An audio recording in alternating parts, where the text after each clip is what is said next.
Gordon goes to close down. Shares won it. Gordon! This time it's in! This time it's in from Anthony Gordon! And Newcastle United are almost there.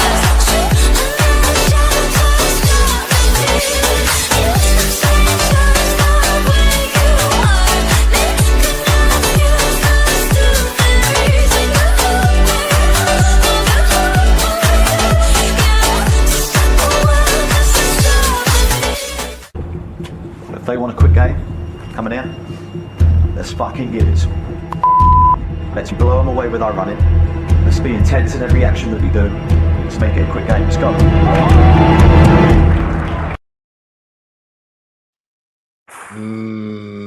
Depressing, maybe, that one. No. Doesn't have quite the same feel to it, does it? It doesn't, no. Bit of a ring taken off that one, right? Definitely. But look, we're here. Welcome to Loaded Mag NUFC. We're here to discuss it all. Newcastle United. It's been a horrible week of news, results, and more bad news as we've been going along. But we'll try and put as positive a spin on it as possible, because we're not just going to talk about some of the latest news. We'll look ahead at what possibly Newcastle United could do. But boys, how are we? Thursday, late evening it is tonight.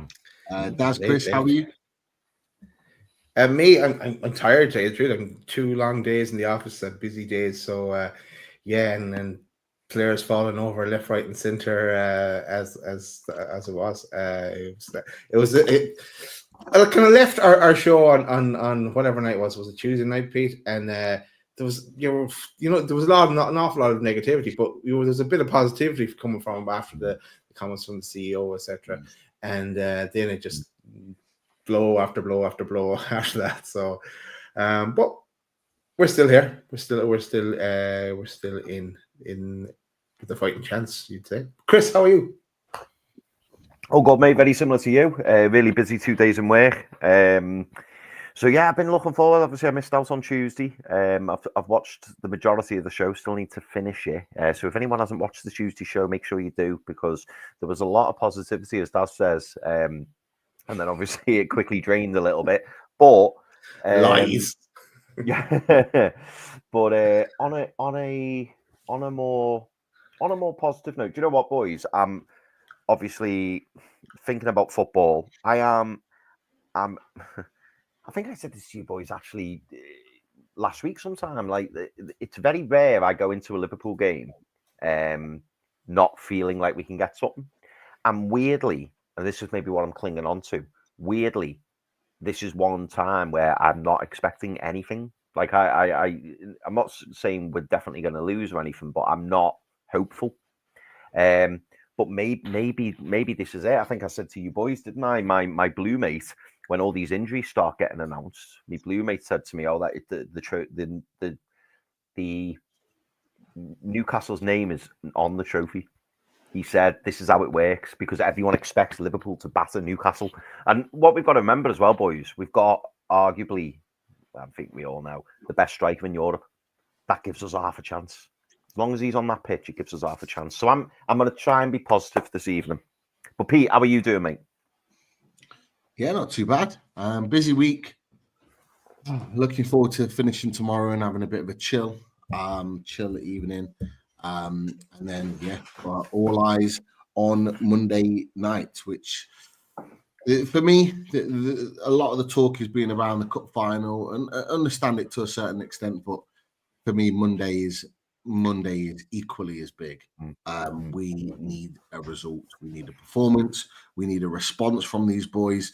Patched up or not, we need to be going to the West Ham Stadium. We need to be putting in a performance and getting some points on the board. That is absolutely for sure, in my mind. That is the priority right now. The cup final will come after Monday night, and the focus can be all on the cup after Monday night. And this is the thing. I hope that the players aren't seeing past what needs to be done on Monday night, because it is a massive, massive game.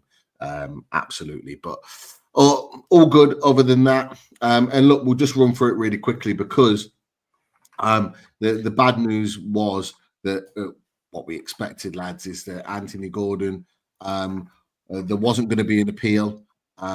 Newcastle United didn't take the risk because they knew if they failed, it would add another game on to his ban. So he would have received a 4-game ban, which means he would have been out for the game against Leicester on Monday night in early April sometime. So we wouldn't be seeing him until potentially the game against Man United at St. James's Park, which we will be there. So luckily, they've made the right decision, because I think they got an idea that that wasn't going to happen if they tried to appeal it. The news that we got literally just after we did that show on Tuesday, Daz, a few hours later, is that Lewis Hall is not only set to miss the Carabao Cup, but he is set to miss the final games of the season. His season is done. And Lewis Hall has spoken out. He said, I feel like my season's gone well, and it come at probably the worst time. I would want to continue playing, but we had a look at my career and agreed on what was best. Honestly, I would play through anything if I could. And what's come out of that, boys, is that actually Lewis Hall had been playing with that injury for not just the Liverpool game, but before that he'd been playing on it for a while, and so therefore the injury got to its peak against Liverpool, and they've decided to go for it now. I think he had the intentions, he wanted to play through to the cup final, but ultimately, boys, have Newcastle United made the right decision this time?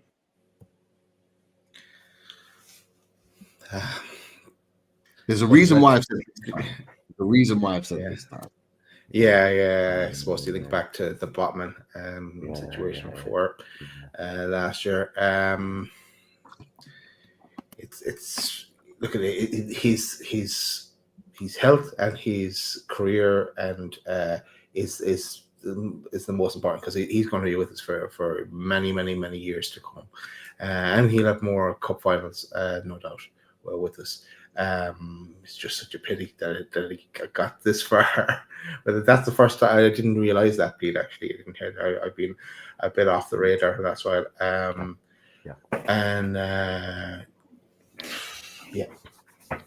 Doug, best luck to him. He's as things stand. He was my player of the season.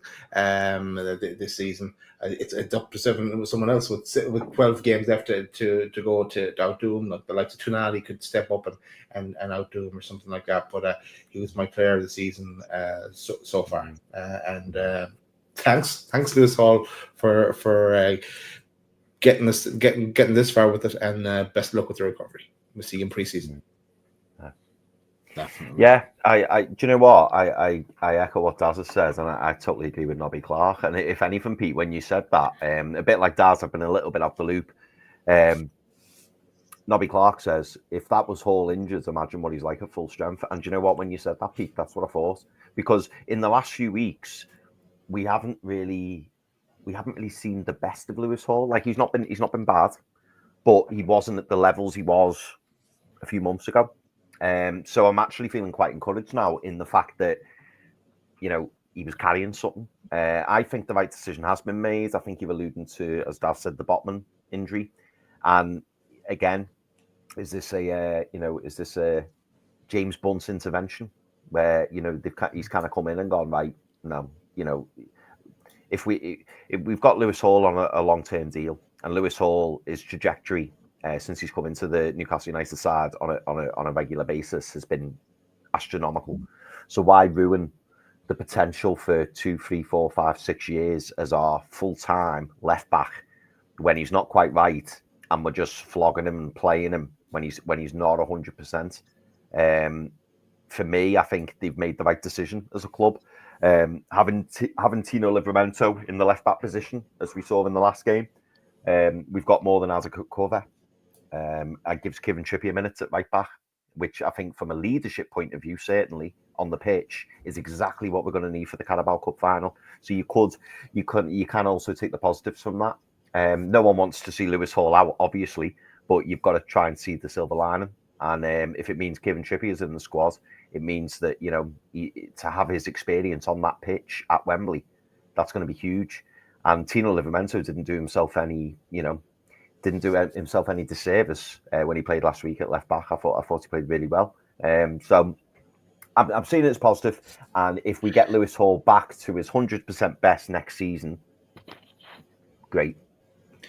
Chris, I have a question for you. Are you going to find positives in every negativity we throw at you here? Because you're going to ruin the title of the show if I know. Do you know what? I think it's just because I'm in such a positive frame of mind at the moment. That's good. That's a good thing. After that grueling couple of days in work, do you know what I think it is, Daz? You're right, because I don't want to come across as nauseatingly positive for everything, because I'm sure there will be some things that I'm not so positive on, but I'm just trying to be the glass half full guy. I'm trying to see that, you know, the positives in what is deemed a very negative situation. Because I agree, I want Lewis Hall in that starting 11, but he's not. And I think that looking at the long term, it's probably the right decision. Yeah, there was an obvious downturn in form in recent weeks up until the Liverpool game, which I actually thought he was absolutely superb, and it was a shame that's the last game we're going to see him play this season. But Lewis Hall will come back fitter and stronger. I'm interested to see how Tino Livramento actually gets on at left back, because we know he played there at Southampton for most of the season before he got his injury, and it was absolutely brilliant there. So we know he can play there. The biggest issue for me is that we now have a distinct lack of cover, and not just a lack of cover, a lack of quality in that cover. So if you are going to suggest to me that Livramento left back, Trippier right back is our go-to for the remainder of the season, well, if any of those get injured, and let's be honest, Trippier and Tino Livramento are players that can get injured and have got injured on a regular basis too. You've then got Matt Target, and then you've got Kraft as potential backups, and that's where my issue is. It's not necessarily losing Hall. Hall is a fantastic player and will always start for Newcastle United, but it's what then comes after what the players are currently in the team, because we've now got to ask Tino Livramento and Kieran Trippier, a 34, 35-year-old Kieran Trippier, by the way, to go to the well between now and the end of the season for every single game, pretty much. And that is a big ask for those players. Trippier seems like he picks up a knock every game he plays now. And that's not any slant on him. He's 34, 35 years old. Like, he's going to pick up injuries because he's not the same player he was 2 or 3 years ago, because age always catches up with you.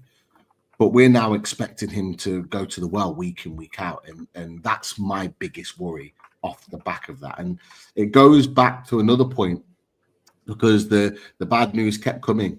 And the bad news was with Sven Botman, because he is set for his knee surgery, and he will miss the Carabao Cup final. Now, there was some speculation and some information coming out from in the nose and people on social media that Botman was likely to miss the rest of the season. Now, the injury seems to be a fragment of his bone that's come out of his knee and is causing discomfort. Seems to be that it's not major surgery, so some people are speculating, but it's enough to keep him out for a significant number of weeks. Now, if anyone's seen on social media, Geordie Josh has been getting it in the net, because he put something out on Instagram, and Sven Botman actually responded to him, and not very nicely, and it's caused a little bit of a pile-on to Geordie Josh off the back of that. Geordie Josh wasn't the person that actually said those words. He was just kind of reiterating what had already been put out there, but obviously Sven Botman has taken issue to it. I think the words of that Geordie Josh has said is that he, I think on it, he put is likely to miss the rest of the season, which I think is what Sven Botman has taken issue with.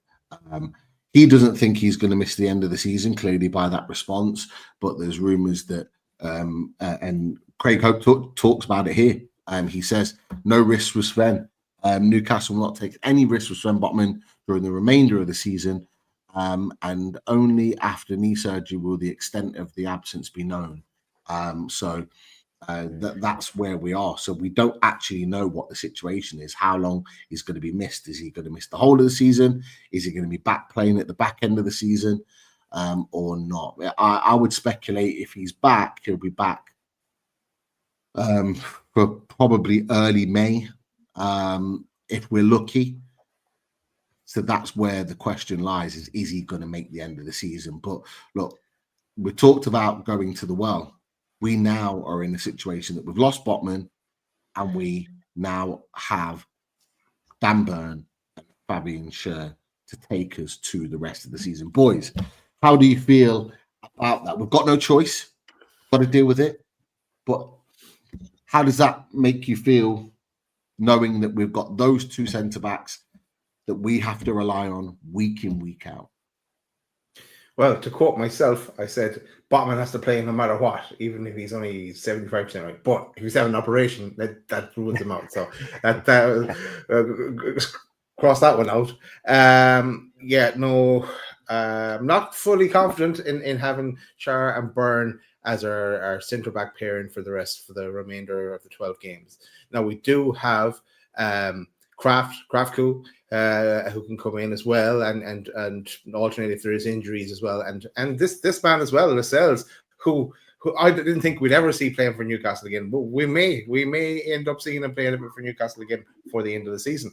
And I know as well, I put it into our own chat with the news of Hall dropping first, that is there any possibility of recalling Lloyd Kelly and or Alex Murphy? But I think the Lloyd Kelly one is ruled out.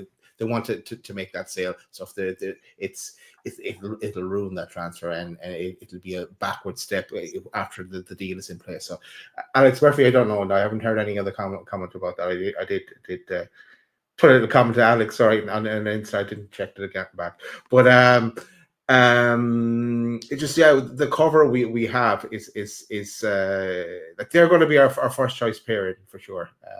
But if there's any niggles to them, who's coming in is a bit of a worry.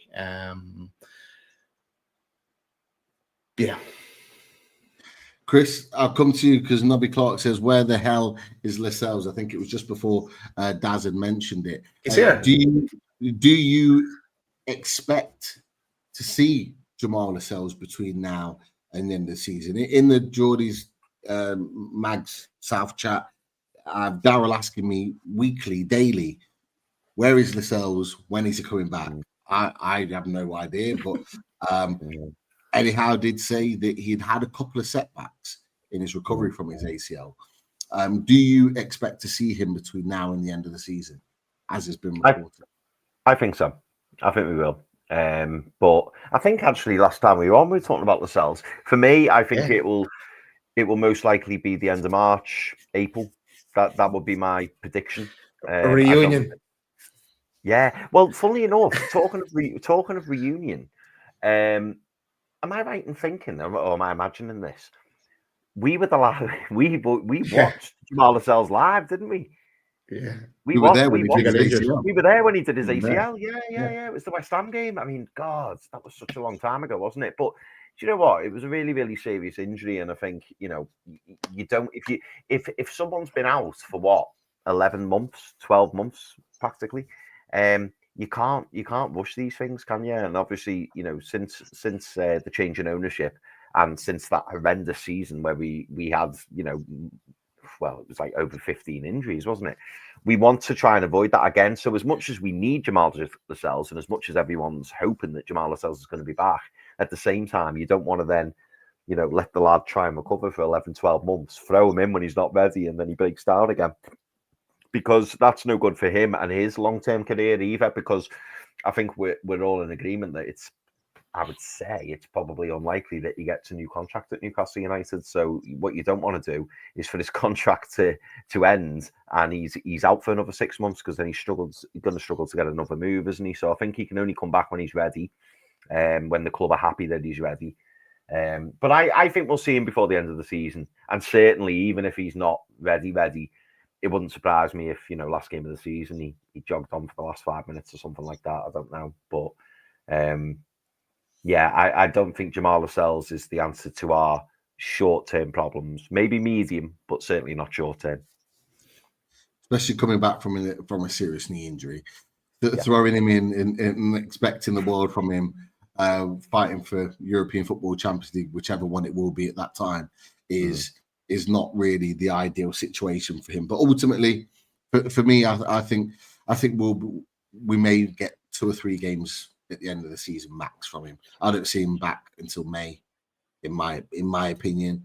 I think he's doing light work on the grass. He's got to then get back into full training. I think Botman did about a month of full training before he was able to come back in and actually play. I imagine Lascelles is going to do the same. As well as that, he'll probably have to play an under-21s game to show his worth. I just don't see it. I don't see him coming back at any time before May, personally. So we've got to go for the long part of this season with 2 centre-backs effectively, which is absolutely crazy. But we're in this mess. We are in this mess. And if there's anyone out there at the club that's listening tonight, this is why you need a bigger squad. This is why you invest heavily in the squad this summer. It has to happen. It's as simple as that. I'm not talking about first team players. I'm talking about bolstering in the squad. We cannot be in this position again.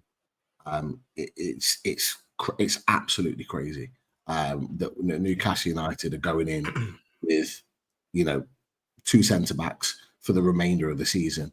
2 centre backs that we've had issues with, Daz. We've been noticing there's been a drop in form significantly from both of them, in particular Shaw recently. Now we're in this mix where we're now having to rely on them. Not ideal at all. And we have no choice now. We do have Kraft, and Kraft does a job when called upon in either right back or centre back position. I have found one positive thing though, but when we move on, I'll tell what made me a bit more positive. But we'll wait till we get a bit further into the show. I'll tell you what it is. There's a few comments in there from about Lascelles. To coin a phrase, says something tells me he'll be rushed back. I hope not, because that's got ACL going again written all over it. That is for sure.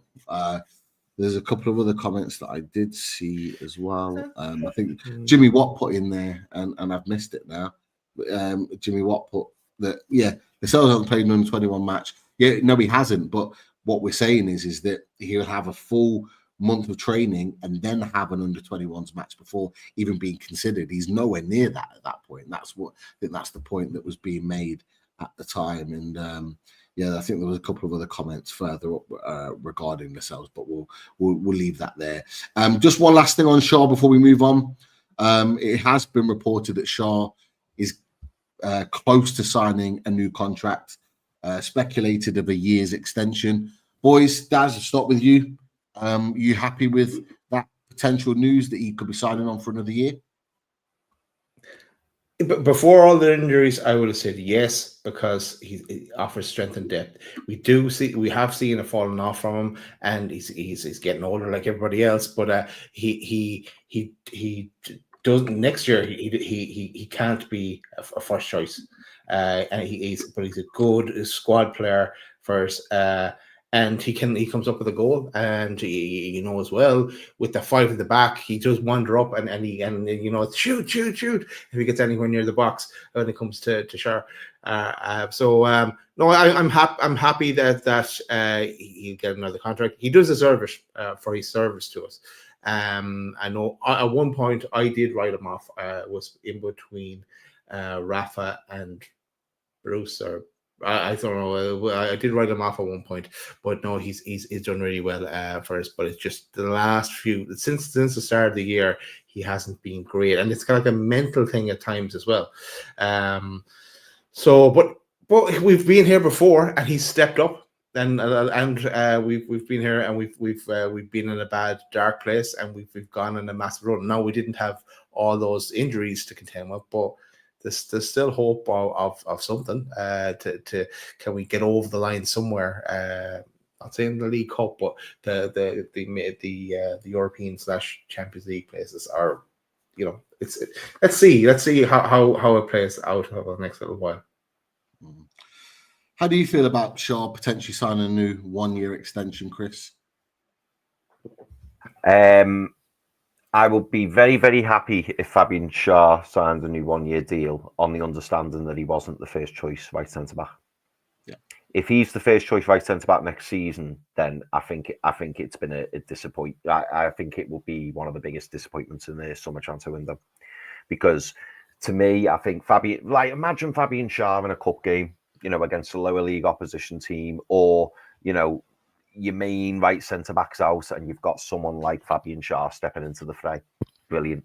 Someone who you can rely upon, someone who you're happy with, you playing limited minutes, not someone who's playing week in, week out, because you're right, the drop off, particularly in the last few weeks, has been really noticeable. So yeah, for me, I think Fabian Schär deserves a good new contract, like Daz said. He's been a fantastic servant, and I think he's only blossomed in the more recent years, because I know he had a little bit of a wobble in the Bruised days, which is understandable. But yeah, for me, I would want to see him on a new 1-year deal, but I wouldn't want to see him in the team week in, week out. And in fairness, and I know Pete particularly will agree with this, I kind of feel like Dan Burn falls into the same bracket. I think Sven Botman should be the left centre back going forward, first choice, and we'll all agree that. And if you've got understudies of Dan Burn and Fabian Schär, that's decent. That's good. Yeah. First game of the season, Chris. Pope in goal, Jacob Murphy right wing, Wilson up front, Dan Burn moved to left back. What else can I say? Richie brought back in. Yeah, get him back from Pompey. Yeah. William Smith. Someone's asking the question, where is he? There's fans that are calling out for Paul Dummett. Where is he? I think unattached to a club after a little short brief spell at Carlisle. Anybody is possible of returning with a final coming up, and there seems to be places in the squad for that. But with Fabian Schär, I'm in agreement. I'm not against the contract being signed for an additional year. For me, I agree. He needs to know that he's not first choice, but equally to that, he needs to be on reduced wages too. He needs to be on a wage that reflects that he is no longer first choice. In my opinion, that's what needs to happen. Whether that happens or not is a different thing. We can't be paying him a heavy wage to be sitting on the bench. We need to be thinking very smartly and astutely about the wage structure. We've managed to lower that wage to 69% from 74 or so from last season. As the finances said, we need to look at how we can reduce that, because any reducing of his wage can allow us to put that wage to a new first choice right back. So they're my thoughts on Fabian Schär. We have to remember he's going to be 34 during the season of next year, and we have to manage the age of the squad, which particularly in defence is extremely high. Trippier 35, Dan Burn going to be 33, Fabian Schär going to be 34 over the course of the season. That's just 3 players. You got Jamal Lascelles, it's going to be 31. It's a very much an aging Newcastle United defence, and you throw Target in there, who I think is going to be like 29, 30. It needs to be reduced, and it needs to be reduced significantly, in my opinion. But lots of opinions around the defence. I'm sure we'll keep going on about it. Some people don't agree. You got William Smith that says Schär is terrible, please let him go. We've got Friday that says as a bench warmer, which is what we've said as well. And there are other comments too. But boys, let's look at some positivity for a second, because finally we'll talk about some positivity, because of all that negativity, we know it's there, we know we've got to deal with it. But Craig Hope put in his piece this evening that Newcastle United are looking at strikers, and not just any strikers, 3 strikers in particular that Newcastle have been scouting quite closely. Now, the 3 strikers are as follows: Liam Delap of Ipswich, Jonathan David of Lille, and Benjamin Sesko of Leipzig Red Bull. Now, lots of different opinions about what this might mean with regards to those players coming in. Now, one thing that was not suggested, but how Hope's put it in his piece and basically said, some of these players look like they could potentially be replacements for Alexander Isak, not in addition. How do you boys see that when you see those 3 names on that list? Do you see those 3 names or any of those 3 names as replacements for Isak, or do you see them as replacements for Callum Wilson?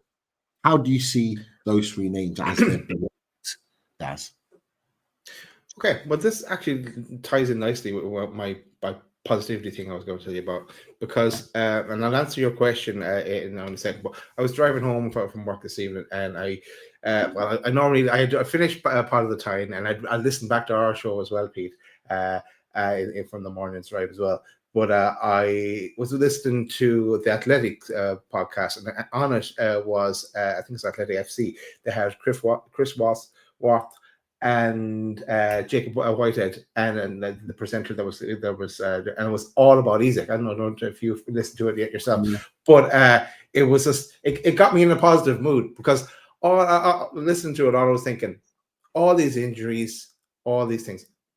Once we have Isak on that pitch, we can concede a goal, and I think we're going to concede a goal in most of our matches going forward. But once we have Isak on that pitch, including the League Cup final, he has the potential to score more than one, and then that puts us in contention to win games. So it was that little touch of positivity, and just the lads were raving about Isak and all the links and stuff as well. But no, it was a really good listen. Just how lucky we are still to have someone like Isak, and in that they do mention Benjamin Sesko, and we mentioned him on Tuesday night as well, because I was saying that Arsenal should go and get him, because I didn't think we could, because I think it would be an expensive second striker, let's say, because I can't see us playing with 2 strikers.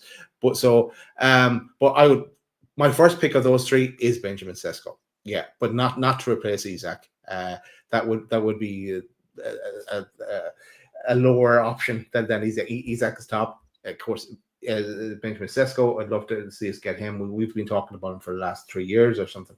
But I cannot see us getting him. I think when he goes, he's going to go for big money, and he's going to have his pick of clubs.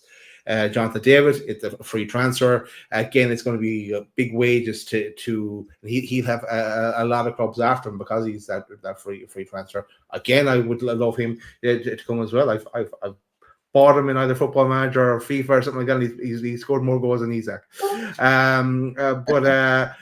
Again, I'll spend 2 of them up front. And Delap, I've been impressed with Delap this season. I've followed him at the end of last season, and I think it was the Black and White podcast from the Chronicle. They were talking about him when he was out at Hull, and saying that we should go in for him. And that's what kind of started me looking at him first. And I've been impressed with him. And he's a different kind of a striker than he's more in the kind of Alan Shearer mode, that he's big, physical, puts himself about. So a good different option, or even a Callum Wilson, like that kind of a bust most of his way through, and obviously Wilson has to leave this season for me. So I would be happy with either of them to play either alongside Alexander Isak or share the load with Alexander Isak. And I think of the 3, Delap and Jonathan David would be the more realistic over Benjamin Sesko, because I don't think we're going to be able to afford him. tell you the truth. But that's just my thoughts on it. Chris, give us your thoughts on those three players. You know, are they? Do any of them seem like the fact that we've been linked a replacement for Isak, or do they seem like a replacement for Wilson? And in addition, and Daz has just touched on it, you know, do they all seem viable options for Newcastle United? Are they players that Newcastle United could genuinely get in the summer, in your opinion? Do you know what? Those three names are really interesting to me, and for various reasons. So I'll do it a little bit like Daz has done it. So I think of the ones who are most likely, if I put them in order of most likely, I think Liam Delap's probably most likely in terms of being able to get him. I'd then say probably Jonathan David, purely for the fact that if we offer him the highest salary and the fact we're a Premier League club, we want him, and that's probably, you know, you'd think we'd be in with a shout at getting him. And then Sesko. My only issue with Sesko is, of the three, he'd be the one I want. But the reason I'm saying he's least likely is because I think I read this the other day. I believe he's got a 59 million release clause. Whether that's whether that's euros or pounds, I'm not sure, but it's around that. Apparently, that's reduced significantly from the last summer. But I think Benjamin Sesko will have a pick of his clubs, and the one problem that we will have when negotiating with Benjamin Sesko is his agent will go, "Is Benjamin Sesko going to be first choice striker?" And it'll be like, no. So I think that will quite quickly shut the talks down. In terms of Isak, I think you boys said this on the last show, I still believe he'll give us a year. I think he will stay for another year, and I do think it would not surprise me in the slightest if he signs a new contract in the summer, and whether a fee was put in, a clause, and that's, you know, part of the reason why he signs the new deal. So Newcastle secure him in terms of we're getting a really good price for him, but also Alexander Isak's got his get out if he wants it, and if people can match the fee that whatever it is agreed at. Maybe, you know, we all value him roughly, don't we? I'd say about 150. I think that's fair in terms of our rating of Alexander Isak. But maybe if he signs a new deal, gets an extra 30, 40 grand a week, and we go, okay, we'll put 120 million clause in. But if someone meets that 120 million, you can go if you want. Something like that just would not surprise me. It really wouldn't.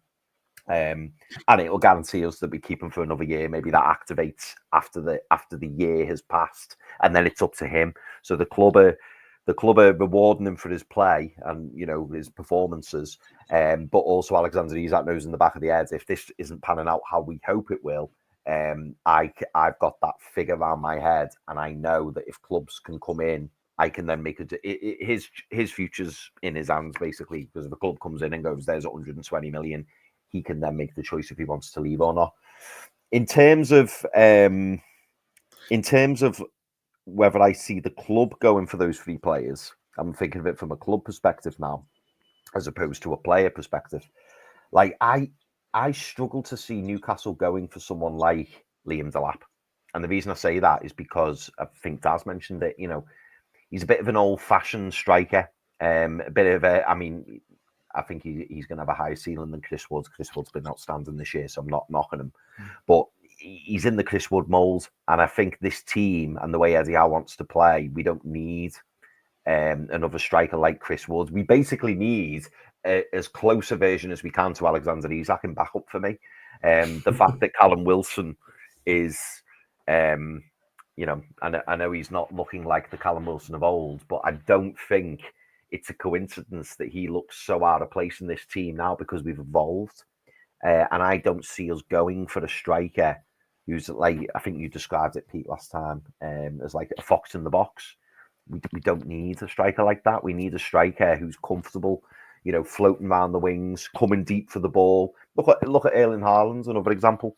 We don't need a player like that. Now, if Erling Haaland was up for grabs, I'm sure we'd be interested if the fee was right. Yeah. Chris Hall doesn't want Haaland.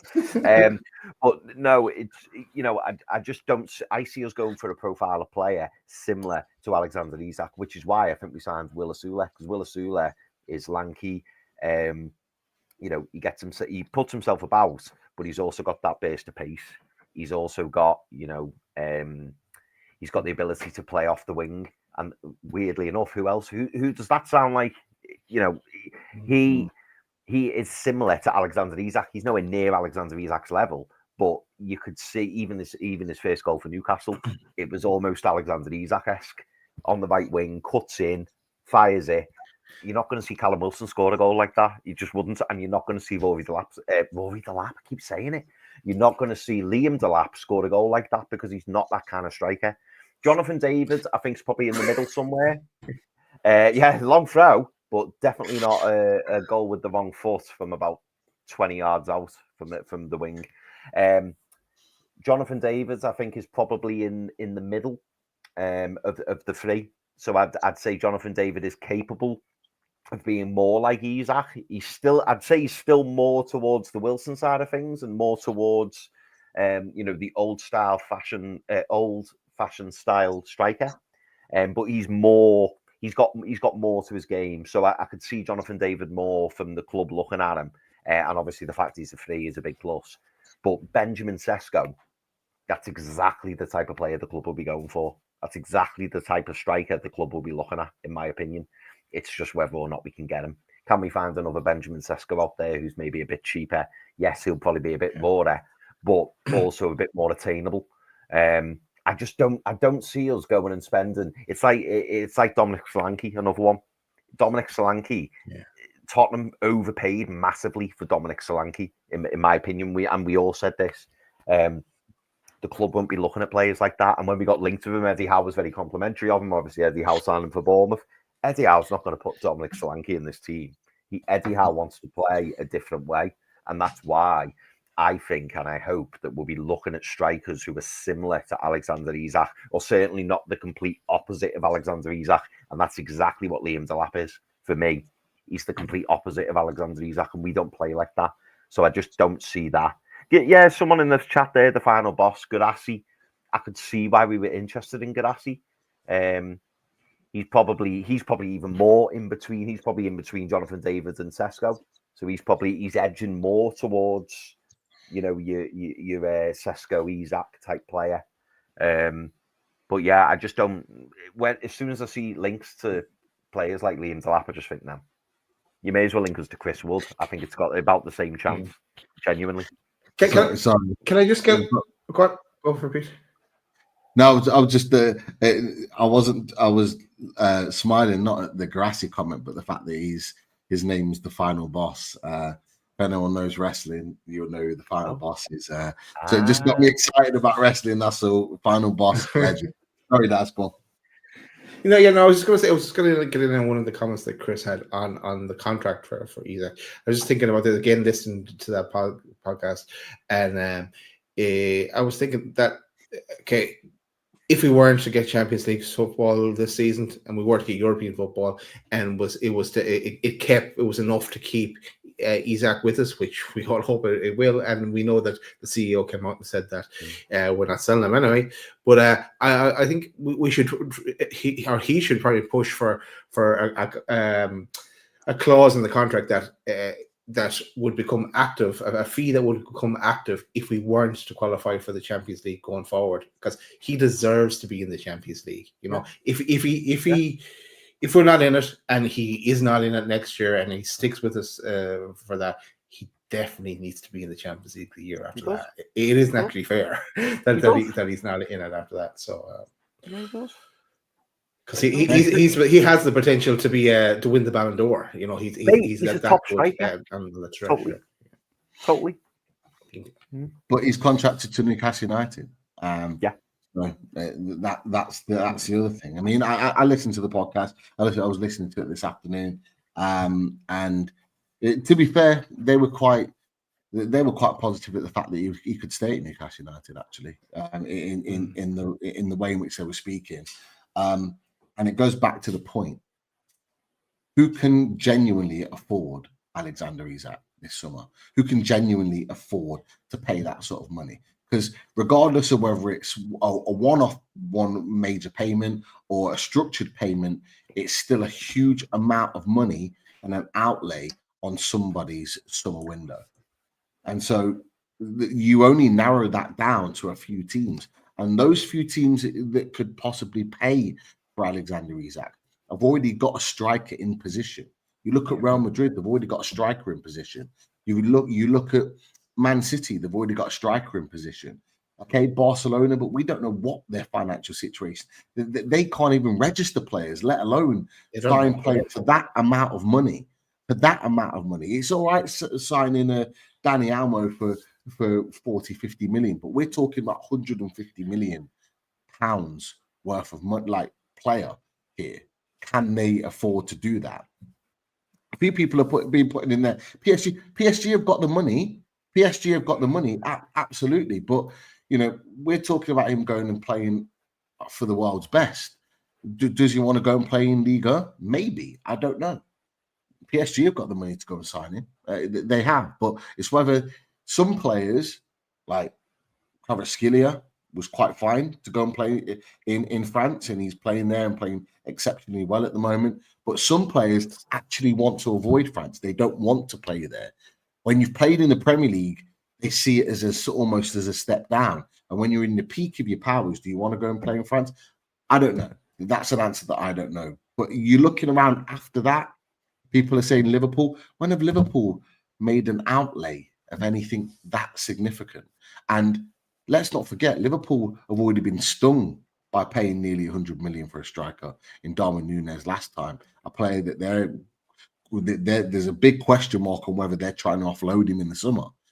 So do they want to make another outlay like that again? I'm not sure.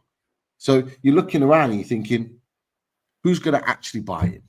Whereas I'm convinced he stays another year. And then next summer 2026, that's the big question. Because as always happens, when you get to a stage where you've got 2 years left on your contract, there has to be a conversation. You don't, if you're smart and if you're a good club and a good business mindset, you don't let your player run down into your last year of your contract. You look at what Liverpool are doing right now. You look at what happened with Tottenham and Harry Kane. You don't want that situation. So it gets down to the point where at 2 years, in 2026, you have a conversation. You're either in a position to say, we're building, we've bought all these players in 2025 summer, look where we are now, come and sign for us and kick us on. Or it's a case of Alexander Isak turns around and goes, 2 years left on his contract, I think it's time for me to leave. And we still cash in. And if he's had another season where he gets 20 plus goals, you can still get 100 plus million for him. And everybody shakes hands and everybody moves on. And that's the reality. Look what we did with Anthony Gordon this summer. 2 years left on his contract. There was rumours of a move to Liverpool. It was either, do we sell him or do we sign him to a new contract? We signed him to a new contract. He's here for the long haul. This is the situation with Alexander Isak. So I don't personally see him leaving. I think there are other question for you, Pete. Main players for Newcastle that will leave before Alexander Isak does. Do you think, because you're talking about 2026 there, do you think that he won't sign a contract with us in the summer? That he would wait until see where you are again the following year, see where we are.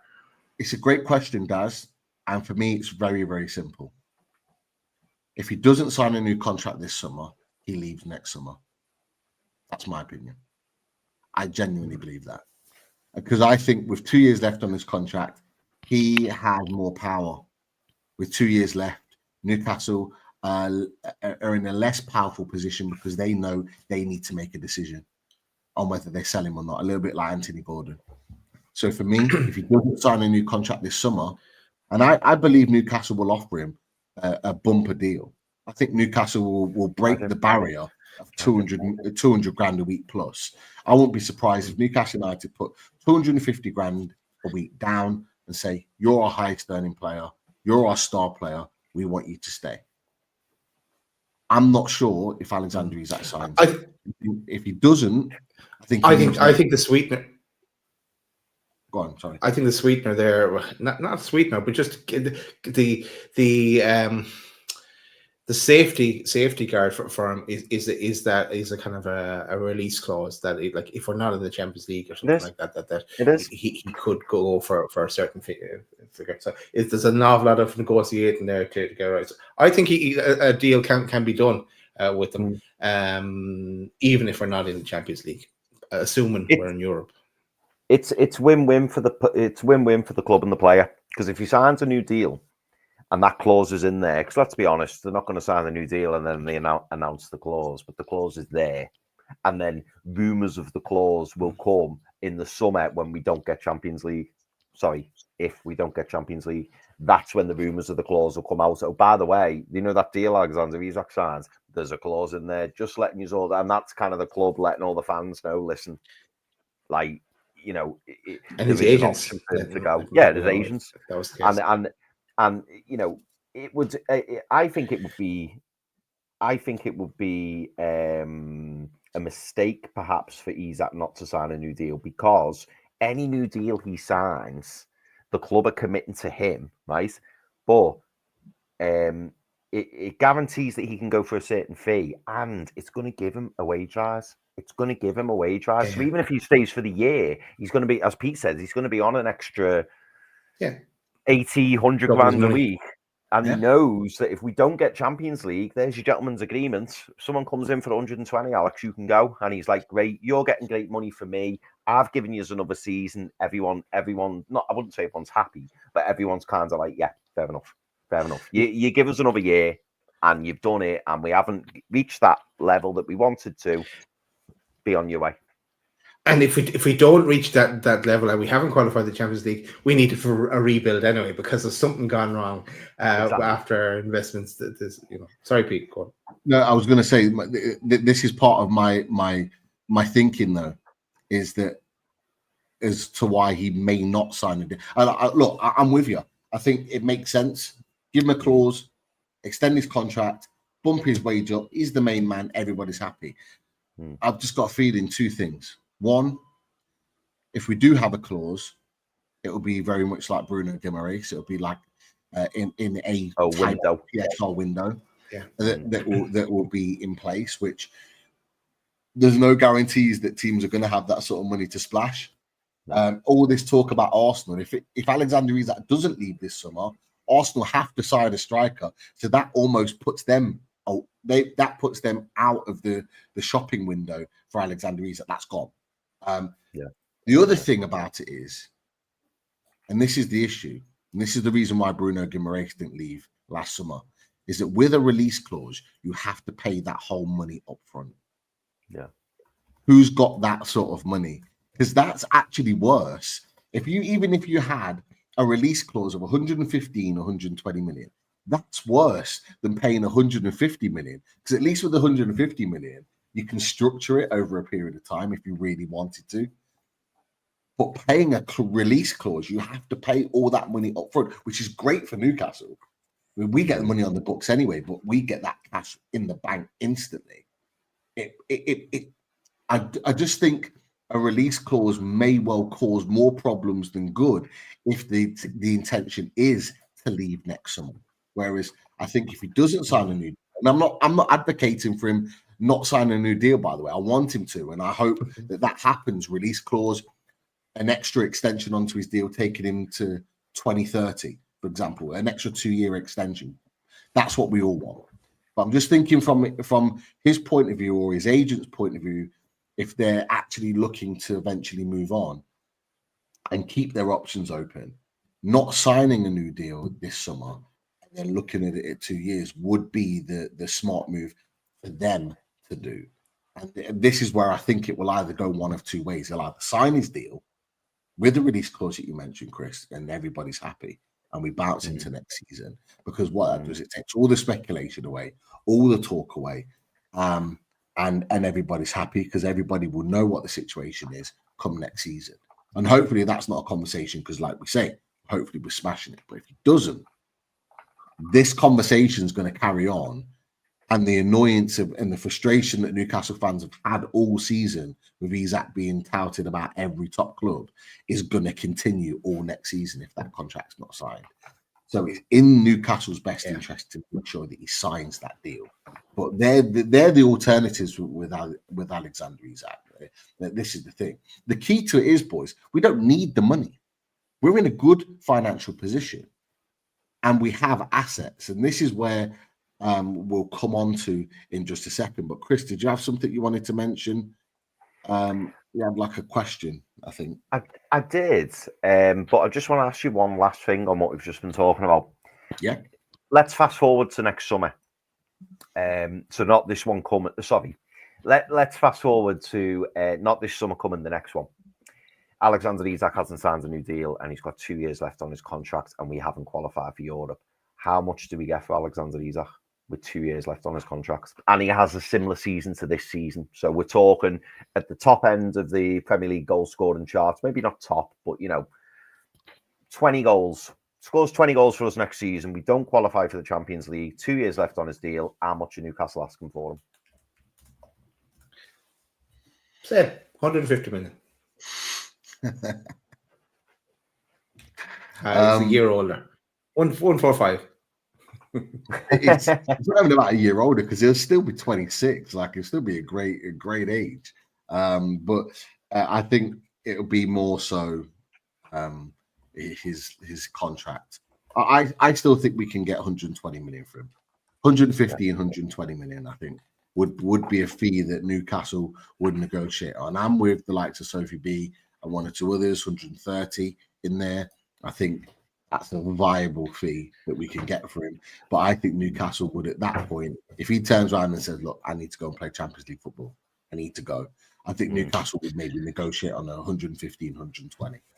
And yeah, I think that would be the case, which is still a fantastic fee for a player that we paid 64. You're doubling your money effectively. Everybody ultimately walks away with what they need at this point. We have 120 million in the bank. They get the player. Isak goes to hopefully a top level club that we can. The one thing I want more than anything is that, look, Alexander Isak's going to leave at some point. Like, I'm not blind to the fact that will likely happen. My issue is that I want him to go to a team that is going to guarantee be winning trophies, because I want that move to be justified. So if he ends up going to a Barcelona, if he ends up going, even if he kind of ends up going to a PSG and they go and challenge for the Champions League, if he goes to that level of club, you kind of go, okay, fair enough. Like, you're going to the top of the top. It was almost, you remember I remember the day that Jonathan Woodgate, and it didn't work out for him, but he went to Real Madrid. 100%. On the way home, it came on the radio that it finalised his move and it had all gone for it. So he was outstanding as a centre back. But you look at it and he's going Real Madrid, like Real Madrid. You know what I mean? Like, you can't do anything about it. So as long as he goes to that level of club, I'm not okay with it, but you can understand it. That's kind of where I'm at. Totally. I think when you hit them top echelons, you have to kind of sit back and go, like, what can you do? What can you do? But you're right in what you're saying. If he was to go to, like, God forbid, if he was to go to like an Arsenal or something, that would just irritate me. That would just irritate me to the highest degree, because I just think, why have you gone there? But if it's Real Madrid, you're right, Pete. It's weird, isn't it? It's almost like I think I'd be buzzing for him. I think I'd be buzzing for him, and I'd want him to do well, and I'd still continue to follow him because he's reached the pinnacle. That's the pinnacle, and hopefully that'll be us one day.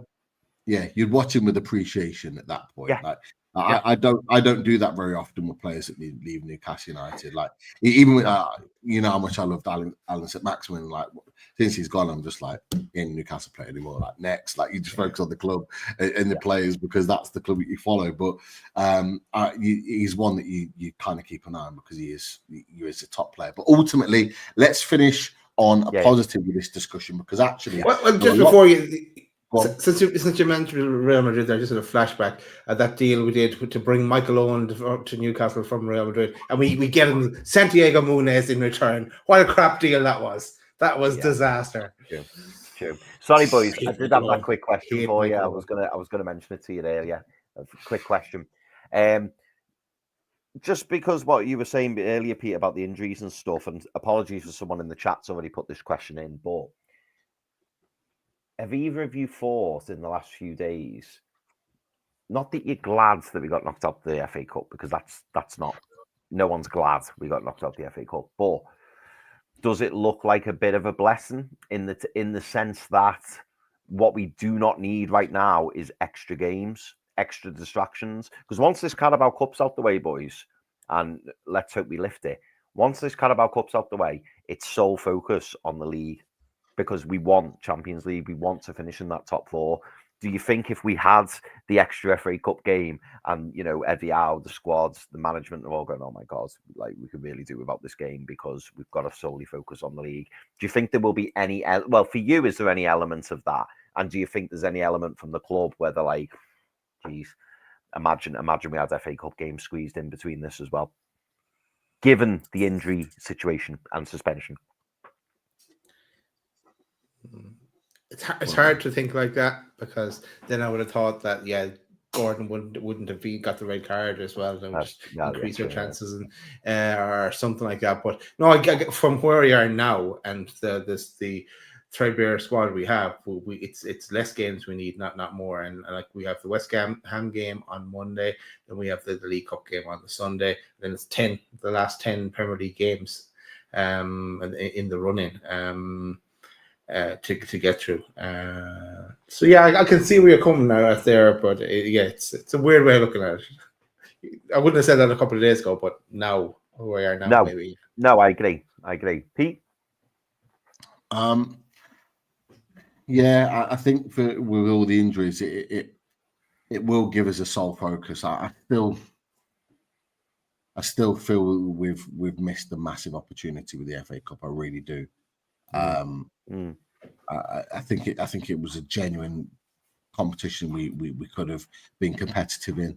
Even with the current squad that we've got now, I still think we could have been competitive in that, knowing we've got Isaac and Bruno and Tonali and Gordon when he's back from his ban to still potentially be in the mix. But yeah, in the long run, it gives us one sole focus after the cup final. One game a week with the odd midweek game. One game a week, purely focus. Let's get Champions League football. But look, we've had one game a weeks up to this point. We've had rest and recuperation, and we still haven't turned up. So let's hope it changes. But look, it stood us in good stead the back end of the season last season when we went on a bit of a run in March and April. We kicked on and we did well. And we put ourselves in the mix for European football all up until the last couple of games of the season. Let's hope that we were able to do exactly the same again. That's the ideal situation. So that's kind of where I am with that. But I just wanted to finish on the Isaac talk. Let's just kind of just level that Isaac talk off. Is that actually, although there were some things, and we'll talk about his potential move if it was to happen, aside from that, the important thing is that we do hope and think that there is a high chance that he could sign a new contract. We mentioned there might be the clause in there as a potential, and as well as that, there'll be a bumper in his wage. So there is potential for it to be a real positive summer. And wouldn't that be the best summer start to the summer? Is that Isaac signs a new deal just to really kick off the summer and get the fans really excited, and then throw a few signings on top of that. But a few strikers that we'll be looking at just to round it off. Benjamin Sesko, Jonathan David, and Liam Delap as potentials. I think all three are very, very good options for Newcastle United. And with Callum Wilson likely to leave the team, any one of those would be a real good double up, like a backup to Alexander Isak, whoever it was that we signed. But I think there have been a couple of questions. You know what? I've got one question for you boys, and it's been asked in the chat or been spoken about in the chat. It was a hot topic of conversation, and it was this one. It was a comment made by Niall, actually. He said, we will sell Willock, Longstaff and Barnes, in his opinion. And then it sparked out a conversation of how much would we get for Willock, Longstaff and Barnes if they left. Christopher D threw out 60 for them three, or someone else had put 60 for them three, and asked how much for each one. Willock, Longstaff and Barnes will only bring in 30. He thinks 15 to 20 most for Barnes, 10 at most for Longstaff, and 10 at most for Willock. So 40 best for me. 30 for Barnes, says Peter Moyle. 15 for Longstaff, and keep Willock. And then Niall puts Longstaff and Willock and Barnes have English tax, hence why the 63. Look, we could keep going on with all of those comments. There were many more, boys, but an interesting one. If those players were to leave Newcastle United in the summer, or any one of those players would leave in the summer, how much do you think each one would be worth? I like these answers, Pete, but I think the question is, when is squad game?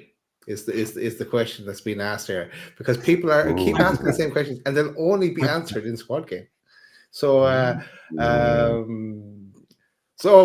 random answer for now to keep it going: 30 million a piece. You can have them. So 90 million out there. Done. Mine goes down in scale, and I'm doing it on minimums. So Harvey Barnes minimum 30, Joe Willock minimum 20, Sean Longstaff minimum 10. So I'm saying 60, and that's minimum. I think we could get more for Barnes, because let's not forget, we always have an opinion of our players, don't we? And we always say, oh, our players are this, our players are that. And because we don't want the players anymore, we always tend to like drop it. Whereas you look at other teams, and I always use Tottenham as an example. Selling the likes of Harry Winks and what's his face, Oliver Skip, and getting 20 million a piece for them. And it's like, sure. And so Sean Longstaff's definitely worth 10 million if they're worth 20 each, definitely, if not more. And Harvey Barnes on his day, when fit, and you could argue playing week in, week out in the left wing position is a very, very good Premier League footballer.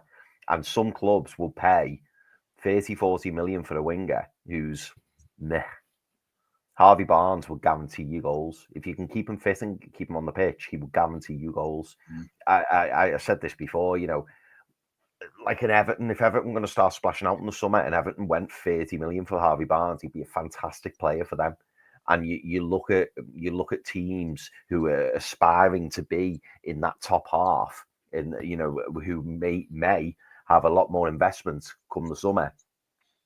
So getting a player of Harvey Barnes's quality, who's still at really good age, for 30 million, Premier League experienced, no brainer.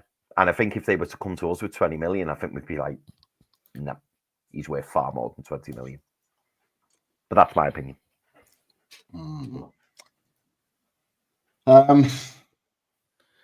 I'll answer the question just because it was kind of asked to me from David. Do you think if Barnes doesn't play in the next few games, you think he's not in Eddie's plans? Would you sell him? Just to answer that kind of bluntly, I think there's a high chance he leaves in the summer anyway. David, that's just my opinion. I think there's a high chance he leaves in the summer. Hasn't worked out. He's not first choice. He'll want to play football at his age, and I will then caveat and segue into the fact that I think we can get 30 million for Harvey Barnes. If he smashes in a few goals between now and the end of the season, I think we can get 35. For the reasons that Chris has mentioned, that he's a goal scorer. Everybody needs a left-wing goal scorer. And not every football team sets up in the way that Newcastle United do. So as Leicester have proven, look, let's be real. There's a lot of Newcastle fans that have basically been shitting on Harvey Barnes for the last couple of seasons. The reality is Harvey Barnes came to us with a 20-goal contribution in a season that Leicester got relegated. Like, that's unheard of, by the way. That doesn't happen. And if you go back to his previous seasons at Leicester, including when he won the FA Cup, he was posting plus 20 goals and assists regularly in seasons.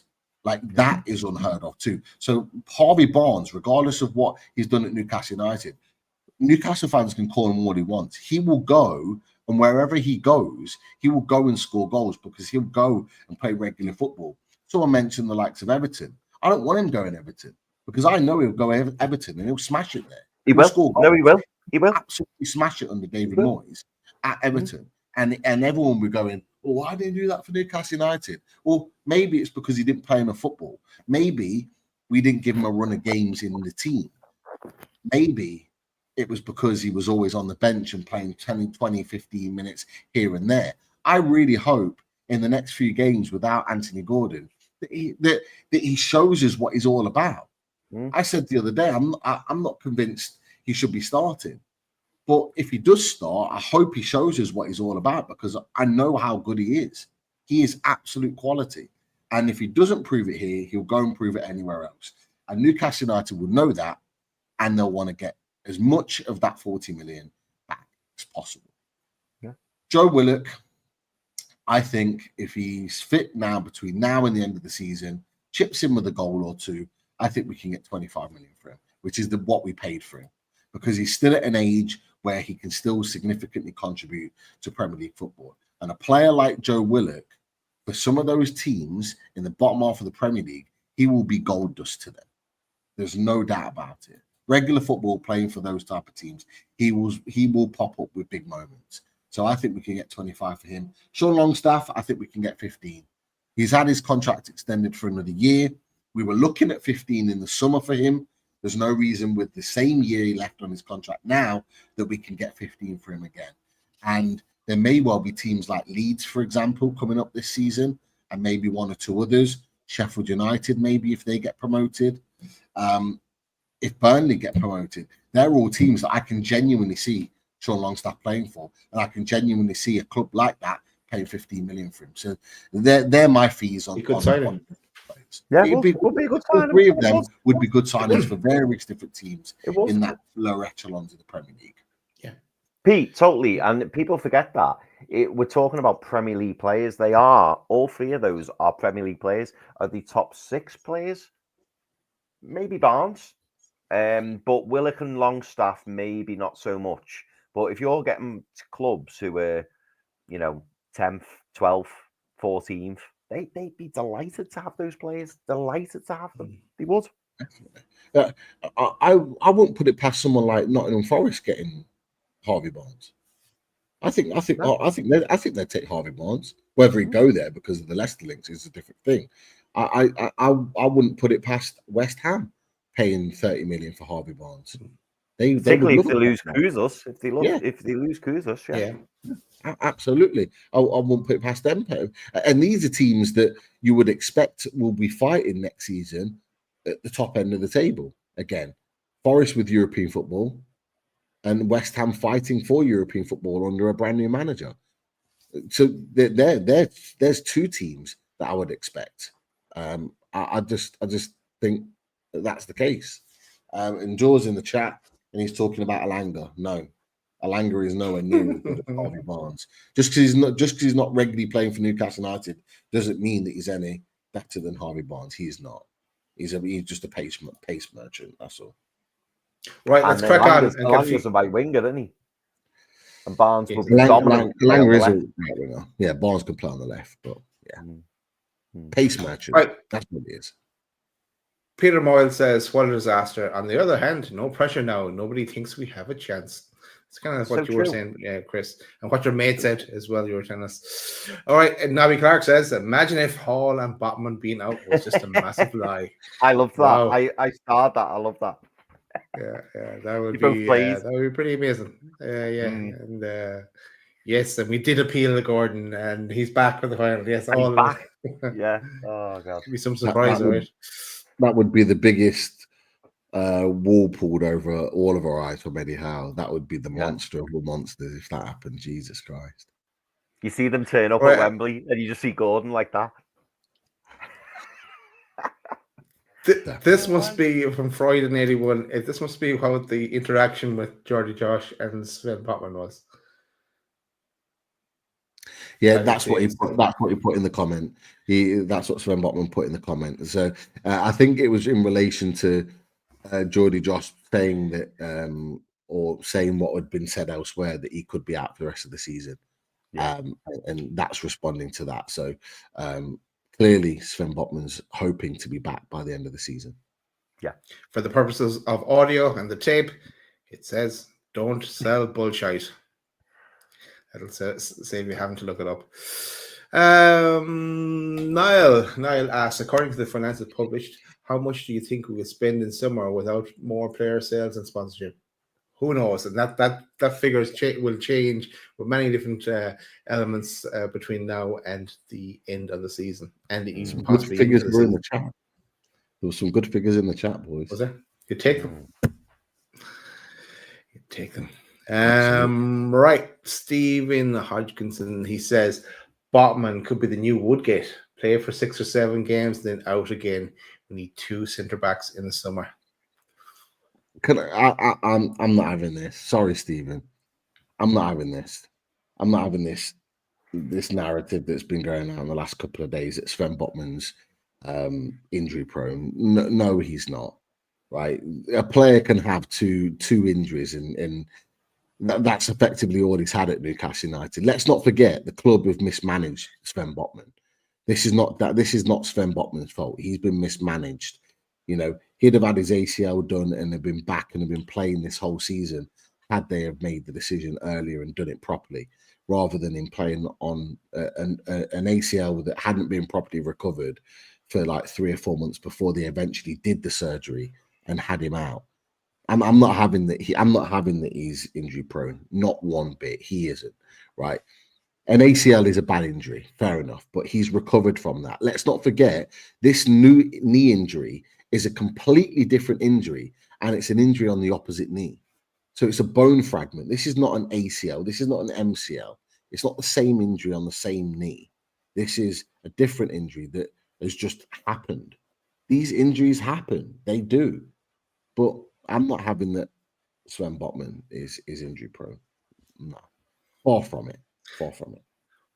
Well, Skefton Mag, thank you very much for the super stickers, Skefton Mag. Thanks for sticking with us and much appreciated. Next one I'm going to go to, and this very polite question here from Christopher D. Any relation, Chris? Question for the lads. Should the planned XL for the final be the same XL for the West Ham game? It sounds risky, but it could be beneficial to get them used to playing together in that setup. Cheers. Cheers, good story. What do you think, lads? I don't think it'll be far off. Will it be the exact 11? Do you know what? I'm going to say it won't be the exact 11 because I don't think Eddie and his team would want Liverpool to see how Newcastle are going to line up against Liverpool in the final. So I don't think it will be exactly the same, but I do think it will be similar. Have we got a choice? Well, Yeah, there is that. Like I wouldn't be surprised to see like Miley play, but for the final, I think Joe Linton would play. That's something like that, and then maybe I don't know. I'm trying to think of someone else. Maybe Pope and Dubravka, maybe. Yeah. Who knows? Yeah. It'd be interesting to see whether Pope or Dubravka start actually. But yeah, something like that, and maybe we see Emil Kraft. Maybe, you know what I mean. We may. Or could he go try out a 5 at the back with Kraft involved in that 5 at the back? I mean, I would. If I'm Newcastle United, against West Ham. If I'm Newcastle United on Monday, I'm going 5 at the back. I am making us hard to beat, and I'm using whatever pace and ability on the counter attack to try and put them to the sword. I'm not going to West Ham and trying to hold possession. If Eddie Howe does that on Monday, he's doing it wrong, because very much like a Nottingham Forest, for example, that's what they want. They want the team to come to them and hold possession. They don't like teams that go to West Ham. You have the ball. You have the ball. You come and try and break us down. West Ham ain't that team. But when have West Ham ever been that team? And Potter hasn't got the players that he wants to play possession football yet. So for me, I'm going 3 centre backs. Put it that way. I'm not saying I'm going 5 at the back. I'm going 3 centre backs. I'm going, Tino Livramento and Trippier as your wing backs, and I'm going come break us down, and we'll hit you on the counter. Because if you've got Isak playing, if you've got Murphy playing, and he decides to turn up and play how he's been playing in his purple patch, and if you've got Harvey Barnes on a counter attack, Harvey Barnes isn't rapid. He's fast, but on a counter-attack, that's where he hurts teams. And so you've got 3 players that are capable of causing problems in that front area. You've got goals in Barnes, you've got goals in Isak. You did have goals in Murphy. You've got enough there to win the game because West Ham will give you chances, especially on the counter-attack. They will give you... West Ham, even though they've been picking up some results, have been still conceding a hell of a lot of chances to teams. A lot. And I think if we catch them on the counter, we could destroy them. Remember when we beat them 5-1? Yeah. Did you see goals? Yeah. Goals. There's only one man. And that man contributed to that 5-1 win. How did we win that, boys? We said to West Ham, you have the ball. You have the possession. We'll hit you on the break. And we won 5-1 comfortably. Do you think as well, just to add in, do you think as well it would be useful to go 5 at the back purely because I'm thinking of Harvey Barnes on that left wing? We know Harvey Barnes is not going to play the same way that Gordon does. We know that. It doesn't take a rocket scientist to work that out. If you play 5 at the back, there's less emphasis on the left winger coming back to support because your defensive midfielders tucked in more. So they're another 10, 15 yards back. And then you've got your left wing back who's higher up. And then you've got your left centre-back who's not directly, but very, very close to that left wing-back. So you're almost saying to your 3 up the top, just fucking stay there or stay on the fucking halfway line. And when we get that ball, it's going. So you're not asking Harvey Barnes to do his defensive duties because, 1, he probably won't, or he won't do it as effectively as Gordon. And 2, you don't want him to because you want him to stay fresh and you want him on that counter. Yeah. Yeah, look, you got to play. We're in no position to negotiate here with certain positions. And look, this is on the proviso because there's a few people in the chat talking about Willock and Joe Linton on that left hand side, which I initially said I'd go with. But if the talk is of Barnes playing against West Ham, that's what I'd do. You play to his strengths. He ain't someone that tracks back. He never has done. He never did. He never did for Leicester, and Leicester were absolutely fine picking up that FA Cup with him in the team. They were absolutely fine doing that. You can make it work. But I think Joe Linton coming back into that team to support and do the work that Harvey Barnes wouldn't do actually helps Harvey Barnes further up the pitch, and it allows Joe Linton to do the job to protect that left-hand side. But so do you mean in a 4-3-3 with Joe Linton then? Because I'm assuming if we were to do a 5-2-3, I'm not sure we'd see Joe Linton in the team because I assume the 2 holders will be Tonali and Bruno. I would assume. But could that not be part of the change and not having everybody start that will play the final? Yeah, who's to say that? Who's to say that? We won't go with Bruno and Joe Linton or Bruno and Tino. I mean, I don't know. I mean, it could well be that we start with Barnes and I think we had Barnes and Isak up front when we did the tactics board. Yeah, we did. Yeah. We're talking Sean Willock in there as well. Yeah, so we had the midfield 3, and then we put Barnes as part of that too, and we had the 3 at the back. Don't you worry. There's going to be plenty of talk of this. And Pete, I know there's another question here, but I'm not going to let you answer it. I can't stop you, but I'm not going to let you answer it because there's something coming up on Saturday at 1 p.m. that I think people would want to know about. Yeah, we'll talk about it. Has it changed? Has the goalpost changed again? No. It's in place. It's set. We would normally do our big match preview tonight, but we're going to be doing it on Saturday instead. And we've got the main man, the main West Ham man, to come and talk to us. Mr. Dan Lawless is back. The Jamaican Geordie is coming to talk all things West Ham and Newcastle United. Hasn't really been as loud this season for obvious reasons, so we'll see how confident he is going into this game and how he feels about West Ham. But I'm going to answer that question. Those two players, fine. They'll play. I ain't bothered. They'll play. Look, to coin a phrase, Tino went off with cramp, and Trippier went off with I think he had a stiff back. Both have been seen in training and been pictured in training since. They're playing. Nothing to worry about. We're all good for now. That's it. My timer is going off. 60 minutes is up. Well, we do it every time.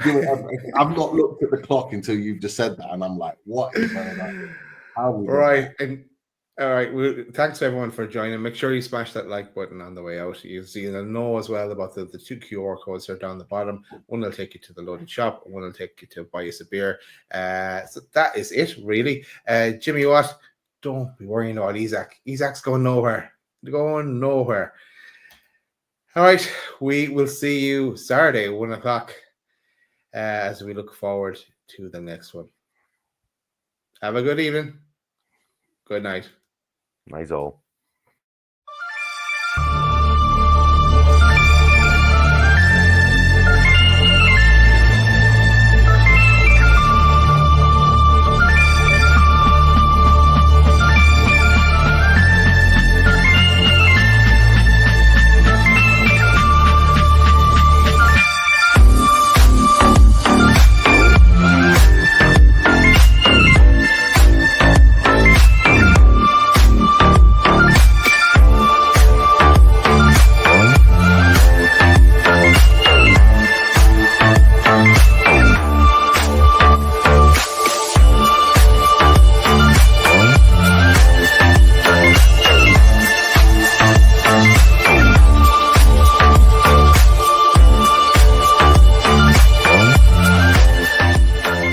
Sir.